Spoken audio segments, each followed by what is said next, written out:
దేశం republic day వేడుకలకు ముస్తాబవుతోంది. ఢిల్లీలో అయితే రాష్ట్రపతి, ప్రధానమంత్రి సహా ప్రజా ప్రతినిధుల సమక్షంలో జరిగే గణతంత్ర వేడుకలు ఎంతో ప్రత్యేకం. మరి ఇంతకీ రిపబ్లిక్ డే జనవరి 26నే ఎందుకు చేస్తారు?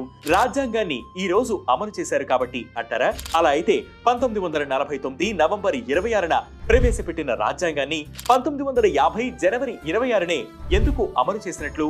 అసలు రిపబ్లిక్ డే పరేడ్ లో ఉంటే ఆర్డర్ ఏంటి? ఇలాంటి ఇంట్రెస్టింగ్ విషయాలని ఇప్పుడు తెలుసుకుందాం. జనవరి 26నే రిపబ్లిక్ డే నిర్వహించడానికి ఓ కారణముంది. అదే పూర్ణ స్వరాజ్ డిక్లరేషన్. బ్రిటిష్ ఆధిపత్యాన్ని వ్యతిరేకిస్తూ ఇండియన్ నేషనల్ కాంగ్రెస్ సహా స్వాతంత్ర పోరాట యోధులు 1930 జనవరి 26న సంపూర్ణ స్వాతంత్ర్యానికి పిలుపునిచ్చారు. ఆ డిక్లరేషన్ అయిన తేదీకి 1950 జనవరి 26తో 20 ఏళ్లు పూర్తవుతాయనే నేపథ్యంతో ఆ తేదీన రాజ్యాంగాన్ని అమలు చేస్తూ రిపబ్లిక్ డేగా నిర్వహించడం మొదలుపెట్టారు. అలా